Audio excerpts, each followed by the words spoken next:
اپنی زندگی میں کوشش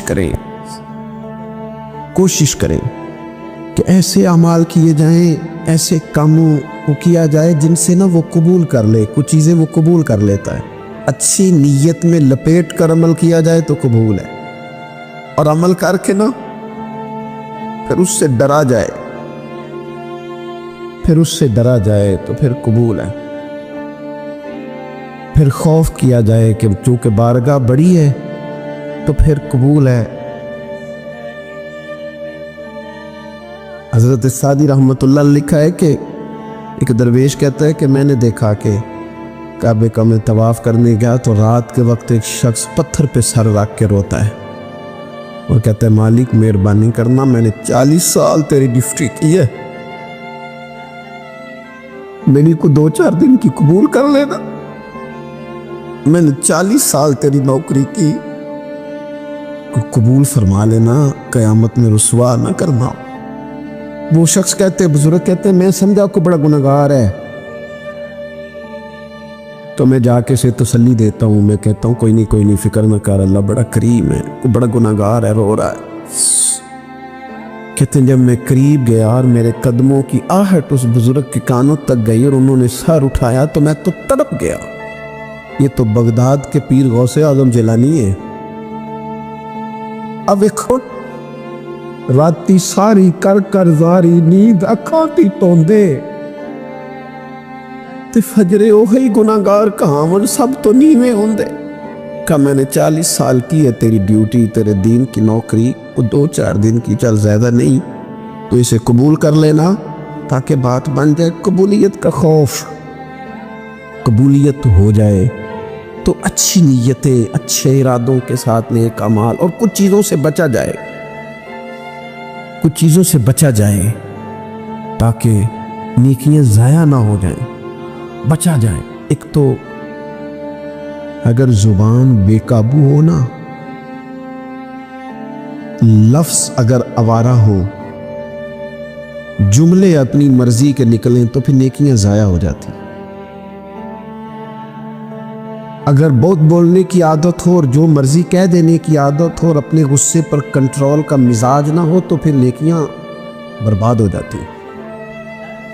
کچھ لوگ ایسے ہوتے ہیں جو بڑے بہترین کام والے ہوتے ہیں لیکن ان کی زبان سے ڈر آتا ہے، ان کے جملوں سے خوف آتا ہے، ان سے محبت کا رشتہ ہوتا ہے، تعلق ہوتا ہے، لیکن ان کے ساتھ گزارا نہیں ہوتا، اس لیے کہ وہ نیک بھی ہیں، نمازی بھی ہیں، حاجی بھی ہیں، پرہیزگار بھی ہیں، لیکن زبان سے تیر برساتے۔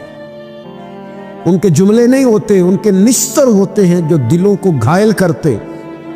ایسا آدمی اپنی نیکیاں ضائع کر بیٹھتا ہے۔ بڑے بڑے جملے بولنا مسلم شریف میں موجود ہے۔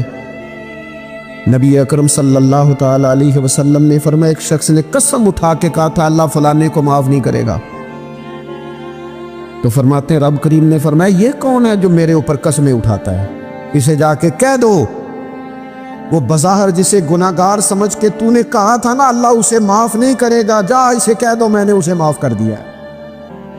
اور یہ جو تو حاجی نمازی نیک پرہیزگار بنا پھرتا تھا اور قسمیں اٹھاتا تھا رب فلانے کو معاف نہیں کرے گا، اسے کہو تیرے سارے عمل برباد کر دیے، نئے سرے سے عمل کرنا شروع کر، تیری ساری پچھلی نیکیاں ضائع کر دی۔ تو کون ہوتا ہے قسمیں اٹھا کے کہنے والا، زبان کو کنٹرول نہ رکھنے والا میرے بندوں کے بارے میں؟ اور ٹھیک ہے آپ داڑھی والے ہیں، ٹھیک ہے آپ پگڑی والے ہیں، ٹھیک ہے آپ مسواک کرتے ہیں، ٹھیک ہے آپ نماز پڑھتے ہیں، لیکن علم پڑھے دا مان نہ کریے مات آکھی میں پڑھیا، او تے جبار کہار کہاوے متے روڑ دیوی دودھ کڑیا۔ آپ نیک ہے تو اس کا مطلب ہے آپ کو جس کو مرضی گناہگاری کا آپ سرٹیفکیٹ جاری کرتے پھریں گے؟ آپ نمازی ہیں تو آپ باہر نکل کے جنت کی ٹکٹیں بانٹیں گے؟ آپ سخی ہیں تو آپ کہتے پھریں گے فلانا دیتا کچھ نہیں، فلانا بانٹتا کچھ نہیں؟ کس نے اختیار دیا؟ اللہ کے بندوں پر جرت کا اختیار کس نے دیا؟ وہ جی فلانا اگر بخشا گیا تو میں بھی بخشا جاؤں گا، یہ بات کرنے کی اجازت کس نے دی؟ فلاں قوم اگر جنت میں چلی گئی تو پھر ہم نہیں روکے جائیں گے؟ اتنی بڑی جرت، اتنی بڑی بات! تو کون ہوتا ہے رب کی جنت اور کے بارے میں فیصلے کرنے والا؟ ایک ذات ہے جو کسی کے لیے جنت کا فیصلہ کرتی ہے اور کسی کو دوزخ کی سزا سناتی ہے، وہ مدینے والے رسول کی ذات ہے۔ باقی کسی کو یہ حق حاصل نہیں ہے کہ وہ کسی کے بارے میں یہ فیصلہ کرے کہ اللہ اسے معاف نہیں کرے گا۔ تو کون ہوتا ہے؟ تیری حیثیت کیا ہے؟ وہ پیر ہو، وہ مولوی ہو، وہ مفتی ہو، وہ کوئی بھی ہو، رب سب پر کرم فرمانے والا ہے۔ کسی کو اجازت نہیں کسی کے بارے میں یہ ڈگری جاری کرنے کی، کسی کو اجازت نہیں۔ لہٰذا یہ کمزور باتیں کرنا، یہ کچی باتیں کرنا اور جناب نیکی کر کے تو پھر بڑے بڑے بول بولنا، کس نے اجازت دی؟ میں ممبر پہ بیٹھا ہوں اور مجھے سالوں بیت گئے تبلیغ کا کام کرتے، میں ایسے لوگوں کو جانتا ہوں جن کا بالکل نام نہیں آتا، لیکن انہوں نے اپنی زندگی میں کروڑوں روپے راہ خدا میں خرچ کیے۔ ان کا کہیں ذکر نہیں، کہیں انہوں نے تذکرہ نہیں کیا، لیکن وہ ہر روز رات کو اٹھ کے تہجد پڑھتے ہیں۔ انہوں نے کبھی کسی کو نہیں بتایا، لیکن جب وہ اپنی تسبیح نکالتے ہیں تو انہیں توفیق دیتا ہے کائنات کا مالک کہ پڑھ میرے رسول پہ درود پاک، اور وہ لاکھوں کی تعداد میں پڑھ گزرتے ہیں، انہیں توفیق دی ہے رب نے، لیکن انہیں اپنی زبان سے یہ باتیں کبھی بیان نہیں کی۔ میں جانتا ہوں ایسے لوگوں کو میرے عزیزوں، اپنی زندگی میں بڑا بول نہیں۔ ایک بڑی نیک خاتون ہے، پاک باز ہے، حضور علیہ السلام کی بارگاہ میں حاضر ہے، تو انہوں نے صرف اتنا لفظ کہہ دیا کہ یہ فلانی بی بی کا قد چھوٹا ہے، حالانکہ یہ کوئی بڑی بات نہیں، لوگ کہہ دیتے ہیں۔ اور ہمارے ہاں تو جب کوئی تنقید کرنے پہ آتا ہے تو جو من میں آتا ہے کہہ دیتا ہے، یہ جی اس بی بی کا قد چھوٹا ہے، اتنے لفظ کہہ دیے۔ تو نبی اکرم صلی اللہ تعالی علیہ وسلم نے فرمایا یہ جو تم نے بات کی ہے نا، اگر تمہارے یہ جملے میں میٹھے پانی والے سمندر میں ڈال دوں تو وہ سمندر کڑوا ہو جائے گا۔ تم نے کسی پر تنقید کی، کسی کے قد پر اعتراض کیا، یہ تعلیم امت کے لیے حضور نے بات ارشاد فرمائی، ورنہ وہ خاتون ان کی تو بڑی عظمت ہے، لیکن رسول اللہ صلی اللہ تعالی علیہ وسلم نے ہمیں بتایا، ہمیں سمجھایا، ہمیں سکھایا کہ تم اپنے بول کی وجہ سے، اپنے لفظوں کی وجہ سے اپنی نیکیاں ضائع نہ کر بیٹھنا، دعوے نہ کرتے پھرنا زندگی میں کہ میں نے یہ کر دیا، میں نے وہ کر دیا، میں نے بڑے انقلاب برپا کر دیے، اور جی اللہ کا فضل ہے جی، اللہ نے بڑی توفیق دیا جی، ڈیرے پہ بڑے لوگ روٹی کھاتے ہیں جی، دسترخوان میں نے لگایا ہوا ہے جی، فلانے کے ساتھ بھی میں، او بس کر یار، تو کسی کو کیا دے سکتا ہے؟ یہ دیکھ تو دینے والا تو کریم رب ہے، تو 100 کو دے کے 200 کو دے کے بتاتا ہے، وہ پتہ نہیں کس کس کو عطا فرماتا ہے۔ حضرت ابراہیم خلیل علیہ السلام بغیر مہمان کے روٹی نہیں کھاتے تھے۔ ایک دن مہمان آیا، یہ نبیوں کی شان ہے، پیغمبروں کی شان ہے۔ ایک دن مہمان آیا تو فرمانے لگے بسم اللہ پڑھ، وہ کسی اور نظریے کا تھا، نہ پڑھ سکا، فرمانے لگے جا کہیں اور روٹی کھا لے، اگر نہیں پڑھتا تو اٹھ کے چلا گیا۔ تو رب کریم نے فرمایا خلیل کتنی عمر ہو گئی اس بندے کی؟ مالک بوڑھا ہو گیا ہے، فرمایا اس نے کبھی میرا نام نہیں لیا، میں نے تو ٹکر کبھی بند نہیں کیا، میں نے تو نہیں کبھی بند کیا، میں تو دیتا ہوں، عطا کرتا ہوں۔ یہاں لوگ کہتے ہیں جا تیری تنخواہ کاٹی گئی، یہاں لوگ کہتے ہیں جا تیرے اتنے دن کے فلاں معاملات ختم ہو گئے، جا نکل ادھر سے، میں دیکھتا ہوں کون تجھے روٹی پہ رکھتا ہوں، بس کر، واللہ خیر الرازقین، رزق دینے والا اور بہتر دینے والا میرا رب کریم ہے۔ اس لیے بڑے جملے نہیں، میرے نبی اکرم صلی اللہ تعالی علیہ وسلم نے فرمایا بے شک بڑے بول اور بری عادتیں تمہارے نیک اعمال کو اس طرح بگاڑ دیتی ہے جس طرح سرکہ شہد کو بگاڑ دیتا ہے۔ لہذا میرے دوستو، عمل کرنا ہے پھر اسے چھپانا ہے، کیونکہ جس چیز کو بندہ چھپاتا ہے نا اسے قیمتی سمجھتا ہے۔ میرا دل کرتا ہے نا یہ بات روز کروں، مجھے پیاری بڑی لگتی ہے، روز کروں یہ بات۔ پاک رسول کی پاک اولاد، عزت والے نبی کا عزت والا گھرانہ، امام زین العابدین، اتنے اتنے موٹے موٹے پشت پر نشان تھے، موٹے موٹے، غسل دیا جا رہا تھا تو ساری کمر موٹے موٹے داغ۔ آج کل پیر کا چہرہ بھی نورانی ہونا بڑا ضروری ہے نا، نورانی ہونا۔ او حضرت بلال بھی بڑے پیر ہیں، اگرچہ حبشی النسل ہیں پر بڑے پیر ہیں۔ لہذا یہ کچھ چیزیں ایسی ہیں جو لوگوں نے اپنی مرضی سے طے کر لی ہیں، اس میں شک نہیں کہ حضور نے فرمایا ہے کہ جسے دیکھ کے رب یاد آئے وہ اللہ کا ولی ہے، لیکن صرف گورے رنگ دیکھ کے رب یاد نہیں آتا، رنگ سانولا بھی ہو پر رب کے انوار برس رہے ہو تو رب یاد آ ہی جاتا ہے۔ اور میرے دوست یہ ذرا بات کو سمجھنا اور اسے یاد رکھنا، اتنے اتنے موٹے پشت پر نشان، غسل دیا جا رہا ہے۔ لوگوں نے بیٹے سے پوچھا یہ حضرت صاحب کو کیا ہے؟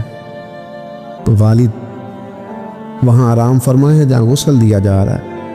تو امام باقر رو پڑے، کہنے لگے میرے ابا جی نا اپنی پشت پر تھیلے رکھ کے نا اناج کے، کس کی بات کر رہا ہوں؟ حسین ابن علی کے بیٹے، کربلا میں بچنے والے میرے امام کے ایک صاحبزادہ پشت پر بوریاں رکھ کے غریبوں کے گھروں میں پہنچا کے آتے۔ وہ صاحبزادہ صاحب آپ کہاں ہوتے تھے؟ فرماتے میں کہتا تھا میں نہ دے آؤں۔ فرماتے تھے نہیں، اگر تو دے جائے گا اس غریب کا مجھے نام بھی بتانا پڑے گا جس کو میں لنگر دیتا ہوں۔ یہ میرا اور میرے رب کا راز ہے، میں اس ماڑے بندے کو رسوا کر دوں جس کی صرف بیٹیاں اسے رسوا کر دوں جو بیچارہ۔ فرمایا وہ مجھے بتاتے نہیں تھے، بڑھاپے تک پشت پر بوجھ رکھ کے انہوں نے نبی پاک کی امت کے گھروں تک پہنچایا ہے۔ میرے اسا فرمایا کرتے تھے کسی کی بیٹی کی شادی کرانی ہے پھر خود نہیں شادی پہ جانا۔ حضور کیوں؟ فرمانے لگے بچی کا باپ تو موسم کے پیچھے ہی بھاگتا رہے گا، خود نہ جانا، بس ٹھیک ہے پیچھے پیچھے رہنا، سامنے نہ آنا، پیچھے۔ میرے دوست کبھی بھی کوئی بڑا بول نہیں، اس سے نیکیاں۔ اور پھر ایک اور بات، دل اگر صاف نہ ہو تو بھی مالک نیکیاں قبول نہیں کرتا۔ پاک ہوئے تے پاک ہی ملدا ہی تے بنا پاکوں پاک نہیں ملدا۔ اے سارے وجود دے تون دے نالوں اکو تولا ہے ٹکڑا دل دا۔ یہ جو پاکیزگی ہے نا دل کی، یہ نہ ہو تب بھی نیک اعمال اس کی بارگاہ میں قبول نہیں ہوتے۔ نیک اعمال کی قبولیت کے لیے دل کا صاف ہونا، کشادہ ہونا، کھلا ہونا یہ بھی ضروری ہے۔ میرے رسول پاک علیہ وسلم نے فرمایا بندہ اللہ کے سب سے قریب اس وقت ہوتا ہے جب وہ سجدے کی حالت میں ہوتا ہے۔ کس کے قریب ہوتا ہے؟ اللہ کے سب سے قریب ہوتا ہے، وہ بڑا نیڑے ہے رب کے، بڑا قریب ہے، اس لیے کہ وہ حالت سجدہ میں، وہ جب سجدے کرتا ہے نا اس کی بارگاہ میں جب جھک جاتا ہے۔ آپ ذرا سجدے کی کیفیت دیکھیں نا، زبان بھی یہاں ہے، آنکھ بھی یہاں ہے، کان بھی، عقل بھی ساری، اس نے سارا کچھ رکھ دیا سجدے۔ آپ وہ کبھی پیچھے جائیں تو دیہاتوں میں کہا جاتا تھا ناک سے نکیریں نکالو، بہت بڑی سزا ہوتی تھی نا، ناک سے نکیریں نکالو، بڑی سزا ہوتی تھی۔ تو اس نے کہا مالک مجھے کسی نے کہا نہیں، پر دیکھنا میں نے رکھ دی ساری عقل سجدے میں، اور رکھ کے کہا کیا؟ سبحان ربی یل، اللہ میں پست ہوں تو اعلیٰ ہے، اللہ تو میرا رب ہے اور تو سب سے اعلیٰ اتنا۔ اور فرمایا جب یہ اس کیفیت میں ہوتا ہے تو پھر یہ اپنے رب کے قریب ہوتا۔ کثرت عبادت، نوافل، میرے رسول کریم علیہ السلام نے ارشاد فرمایا، حضور فرمانے لگے جس گھر میں اللہ کا ذکر ہوتا ہے وہ گھر زندوں کا ہے، اور جس گھر میں رب کریم کا ذکر نہیں ہوتا وہ گھر زندوں کا نہیں ہے۔ گھر نہ ہم نہ کتابوں میں پڑھتے ہیں کہ ایک بزرگ کہتے ہیں، حضرت فضیل بن عیاض کہتے ہیں کہ میں ایک گلی سے گزر رہا تھا تو گھر کے اندر کسی قاری صاحب نے قرآن کی آیت پڑھ دی، ولی من خاف مقام ربہ جنتا، میں تے میرے کانوں سے ٹکرائی تو اللہ نے میری کایا ہی پلٹ دی، میں توبہ کر کے۔ اب گھر کے اندر سے آواز آئے تو صحیح نہ تلاوت کی، پھر اندر سے آواز آتی نہیں ہے، ڈیک بجنے کی آواز آتی ہے، یا ٹی وی چلنے کی آواز آتی ہے، یا دھوم مچانے کی آواز آتی ہے۔ عبادت کا وہ جو خاص شوق تھا، وہ جو حسن تھا، وہ جو توانائی تھی، وہ جو بات۔ ایک جگہ پہ ہم بیٹھے تھے تو وہاں ایک صاحب آئے اور انہوں نے آتے ہی کہا کہ مہربانی کریں ذرا مجھے مصلی دے دیں، میرے نہ کچھ نفل رہ گئے۔ تو میں نے وضو کر لیا تو کوئی مصلی مل جائے، مصلی انہیں دے دیا کہ آپ وہ مصلی لے کے چلے گئے۔ تو پیچھے ایک صاحب نے تبصرہ کیا، کہنے نے کتنا ریاکار بندہ ہے، لوگوں کو دکھا رہا ہے کہ میں نفل پڑھتا ہوں، ہے کوئی بات کرنے والی؟ میں نے اسے کہا، میں نے کہا تو مہربانی کرنا، اس طرح کی ریاکاری تو بھی کر، پکڑ مصلی اور جا تو بھی تھوڑی ریاکاری کر کے آ، اٹھ ذرا شکر کر، کوئی یہ ریاکار بھی ملا ہے، کوئی نفل پڑھ کے ریاکاری کر رہا ہے۔ اللہ کا میں کہتا ہوں کو پڑھے تو صحیح نہ، یا یہ کوئی دور ہے نفل پڑھنے کا؟ اس میں تو لوگوں کا مزاج ہی نہیں، طبیعت ہی نہیں۔ میں نے کہا چل مہربانی کر، یہ لے مصلی اور تو بھی جا تھوڑی سی یا ریاکاری کرو تو صحیح نا، مزاج ہی نہیں، ذوق۔ جمعے کی نماز پڑھ کے یوں دنیا بھاگتی ہے، او ہو پتہ نہیں کون سی پیچھے آگ تھی جو بجھائی جائے گی۔ اور آج تک لوگ مسئلہ پوچھ رہے ہیں کہ جمعے کی بعد والی سنتیں کتنی ہوتی ہیں۔ میں نے کہا کتنے سال ہو گئے جمعہ پڑھتے، کتنے سال ہو گئے، ابھی تک سنتوں کا نہیں پتہ، ابھی تک نہیں علم کے پہلے کتنی رکھتے ہیں اور بعد میں کتنی رکھتے ہیں۔ فجر کی سنتیں کب پڑھنی چاہیے؟ سنو فجر کی سنتوں کے بارے۔ میرے رسول کریم سید عالم صلی اللہ تعالیٰ علیہ وسلم سے ایک صحابی نے پوچھا تھا، حضور میری فجر کی سنتیں رہ گئیں یا رہ جاتی ہیں تو حکم کیا ہے؟ کیا انداز ہے حضور کا؟ بخاری مسلم کے لفظ سنو، حضور سید عالم صلی اللہ علیہ وسلم فرمانے لگے، اس نے کیا پوچھا تھا؟ حضور جواب کیا دیتے ہیں؟ فرمایا فجر کی سنتیں کبھی نہ چھوڑنا، فجر کی پہلی 2 سنتیں کبھی نہ چھوڑنا۔ یا رسول اللہ صلی اللہ تعالیٰ علیہ وسلم میری رہ گئی ہیں، رہ جاتی ہیں۔ فرمایا فجر کی 2 سنتیں نہ چھوڑنا۔ فرمایا فجر کی پہلی 2 سنتیں مجھے دنیا اور دنیا کے اندر جو کچھ ہے وہ سب سے زیادہ پیاری ہے۔ فجر کی 2 سنتیں دنیا اور دنیا میں جو کچھ ہیں مجھے وہ سب سے زیادہ پیاری ہیں، اس لیے فجر کی سنتیں نہ چھوڑ کے نبی پاک علیہ السلام نے فرمایا تمہیں پتہ چل جائے نا پہلی صف کا ثواب کتنا ہے، تم قرآن اندازی کرو۔ عمرے کی قرآن اندازی کا تو پوسٹر چھپتا ہے، تو یہ والی قرآن اندازی کا ہو رہی ہے، ہونی چاہیے کہ نہیں؟ حضور نے فرمایا تمہیں پتہ چلے کہ اس کا ثواب کتنا تو تم قرآن اندازی کرو، تم قرآن ڈالو۔ جب آپ نماز پڑھ رہے ہوتے ہیں، جب آپ کا مصلی آباد ہوتا ہے، صلاح الدین ایوبی ایک بزرگ سے ملاقات ہو گئی، بیت المقدس پر قبضہ تھا عیسائیوں کا، تو صلاح الدین بڑے پریشان تھے۔ وہ بابا جی کہنے لگے پتر کیا ہوا؟ کہنے لگے حضور پتہ چلا ہے دشمن کے 2 بحری بیڑے اسلحہ لے کے آ رہے، مسلمان پہلے ہی کمزور ہیں، اور اب اگر 2 بحری بیڑے اور آ گئے تو حضور مسئلہ بن جائے گا۔ تو میں پریشان ہوں کہ کس طرح یہ کم مسئلے والی ہماری فوج ہے کیسے مقابلہ کرے گی؟ تو بابا جی کہنے لگے پتر اس طرح کرنا، آج رات تو بھی دعا کرنا اور میں بھی کروں گا، تو بھی دعا کرنا، آپ ناراض نہ ہونا، ہم تو پیروں والے ہیں، ہم تو پیروں کے نوکر غلام ہیں، ہمارا تو گزارا ہی نہیں، ہمیں تو ملتا ہے سارا کچھ وہاں سے۔ پر میرا سوال یہ ہے کہ تعویذ لینے جاتے ہو نفل کیوں نہیں پڑھتے؟ رات اللہ اللہ کیوں نہیں کرتے؟ یہ بھی تو ہمارے بزرگوں کا ہی طریقہ ہے، انہوں نے تو ہمیں سکھایا ہے۔ صلاح الدین ایوبی سے بزرگوں نے کہا کہ رات آج میں اللہ اللہ کرنا تو میں تیرے لیے دعا کروں گا، تو بھی دعا کرنا۔ تو بندہ جب دکھی ہوتا ہے تو سجدہ کرتا ہے تو پھر ہی تو مصلی بھیگ جاتا ہے، پھر ہی تو مزہ آتا ہے۔ سکھی بندہ تو کعبے جا کے نہیں روتا، دکھی تھے، تکلیف تھی تو سر رکھا سجدے میں تو تڑپ گئے۔ اور وہ بابا جی کہتے ہیں میں مسجد آیا تو صلاح الدین چیخیں مار کے رو رہا تھا اور کہہ رہا تھا مالک میں کوئی اپنی شان کے لیے تو نہیں نہ لڑ رہا، اللہ کو میں کوئی قبضوں کے لیے تو نہیں لڑ رہا، مالک تیرے لیے لڑ رہا ہوں، مجھے بے آبرو نہ کرنا، میری مدد فرمانا۔ کہتے میں آیا تھا کہ مسجد میں دعا کروں گا، پر صلاح الدین ایوبی کو روتے دیکھا تو میں لوٹ گیا۔ تو سویرے صلاح الدین ملے تو بڑے خوش تھے۔ میں نے کہا پتر کیا ہوا؟ کہنے لگے حضور وہ بحری بیڑے 2 آ رہے تھے نا اسلحہ لے کے، دونوں ڈوب گئے پانی میں ڈوب گئے۔ تو بابا جی کہنے لگے صلاح الدین وہ پانی میں نہیں ڈوبے، وہ تیرے آنسوؤں میں ڈوب گئے، وہ غرق ہو گئے، وہ جو تو نے مصلی بات کیا تو وہ تیرے آنسوؤں میں ڈوب گئے، وہ غرق ہو گئے، وہ تباہ اتنے قیمتی تھے تیرے آنسو کے بہا لے گئے دشمن کے بحری پیڑوں کو۔ میرے بھائی ٹھیک ہو گیا، میرے عزیز سمجھ لیں اس بات کو ہمیشہ کی، اور اس پر غور کرنے اچھے طریقے سے کہ میرے رسول کریم سید عالم صلی اللہ علیہ وسلم نے نا ہماری توجہ دلائی، حضور نے ہمیں بتلایا، ہمارا ذوق پڑھایا عبادت کی طرف۔ ایک صحابی تھے حضرت ابو فاطمہ رضی اللہ تعالیٰ عنہ، یہ ترمذی شریف کی حدیث ہے۔ نبی پاک علیہ السلام نے فرمایا ابو فاطمہ قیامت کے دن مجھ سے جلدی ملنا چاہتے ہو کہ دیر کے ساتھ؟ تو کہنے لگے حضور کون ہوگا جو دیر سے ملنا چاہے؟ قیامت کے دن آپ سے جلدی ملنا ہے۔ تو نبی پاک علیہ السلام نے فرمایا پھر اس طرح کرنا، دنیا میں رہ کے سجدے زیادہ کرنا، پھر سجدے زیادہ کرنا، قیامت میں ملاقات جلدی ہو جائے، قرب ملے گا تمہیں۔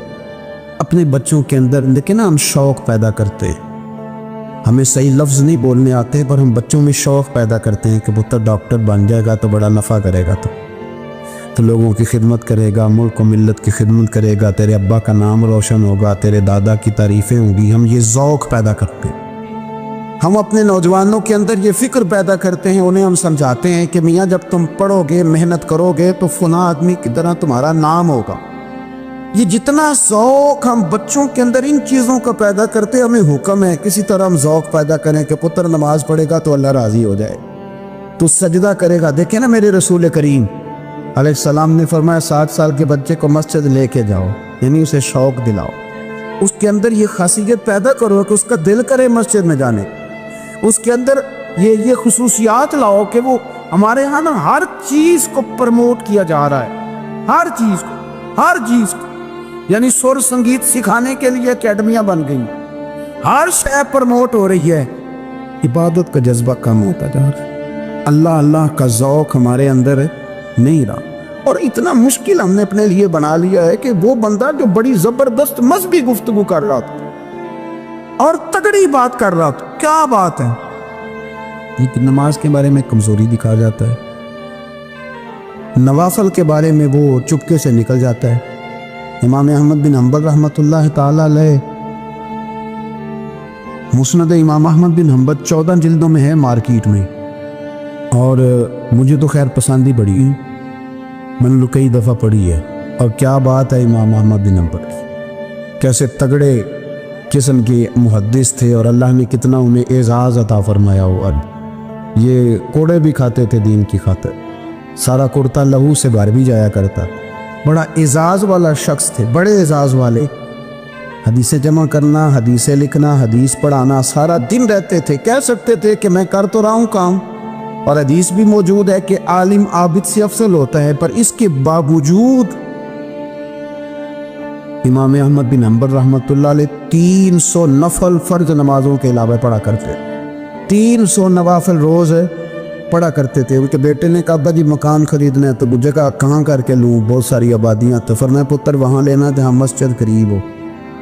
میرے رسول کریم سید عالم صلی اللہ علیہ وسلم اتنا پسند کرتے مسجد کو، اتنا پسند کرتے نماز کو، کہ رسول کریم صلی اللہ علیہ وسلم تہجد کی نماز بھی پڑھتے، کر حضور فجر کی نماز بھی پڑھتے، نبی پاک وتر کو الگ کر کے پڑھتے، شاہ کے ساتھ نہیں پڑھتے۔ یہ تو ہمیں سے یہ اجازت دی ہمارے بزرگوں نے کہ بعد میں اٹھے گا کون علیحدہ وتر پڑھنے کے، عشاء کے ساتھ پڑھ لیں، وتر پڑھتے، تہجد پڑھتے، فجر پڑھتے، اشراق پڑھتے، چاشت پڑھتے، پھر مغرب کی نماز کے بعد 6 رکعت اوابین پڑھتے، پھر رات کو صلاۃ اللیل پڑھتے۔ سیدہ عائشہ صدیقہ کہتی ہیں زمانہ سو جاتا اور میرے رسول مصلی بچھا کے کھڑے ہو جاتے، او یار کھیتی باڑی کر کے نہیں، محنت مزدوری کر کے نہیں۔ جناب عائشہ کہتی ہے میں یہ بھی دیکھتی کہ حضور ایک آیت شروع کرتے تو ساری رات اسی کو پڑھتے، اور میری نظر جاتی تو قدم مبارک پہ ورم آ جاتا۔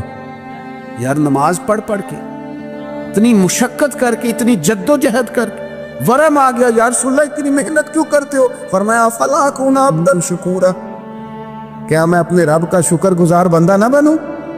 صحابہ کا ذوق عبادتوں کا، ریاضتوں کا، دلاوتوں کا، طبیعت ہے ان کی، وہ ایک دوسرے کو، حضرت مولا علی شیر خدا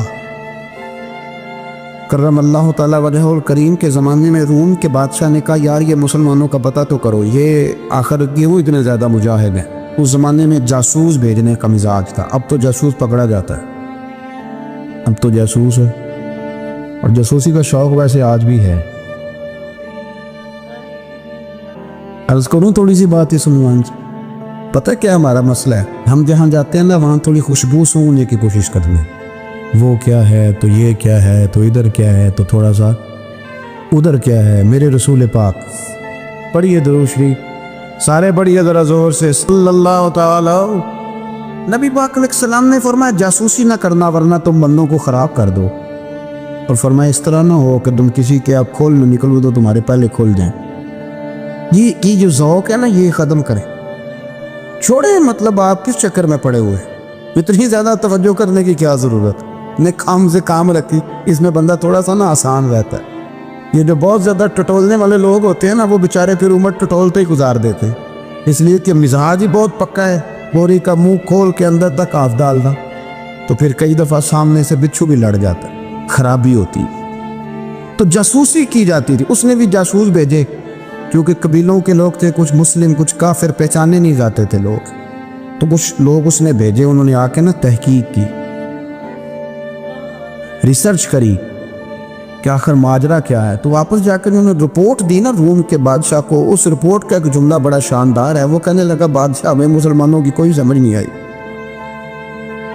ہمیں کوئی سمجھ نہیں آئی. انہوں نے کبھی کیوں نہیں سمجھ آئی؟ کہنے لگے یار عجیب بندے ہیں, جب رات مصلے پہ بیٹھتے ہیں تو یوں لگتا ہے ان کا دنیا سے رشتہ ہی کوئی نہیں, کوئی کسی کو نہیں جانتا. کوئی اپنے دکھ سنا کے رو رہا ہے, کوئی اپنی بات کر کے رو رہا ہے, لگتا ہے کہ ان کا کوئی رشتہ ہے ہی نہیں.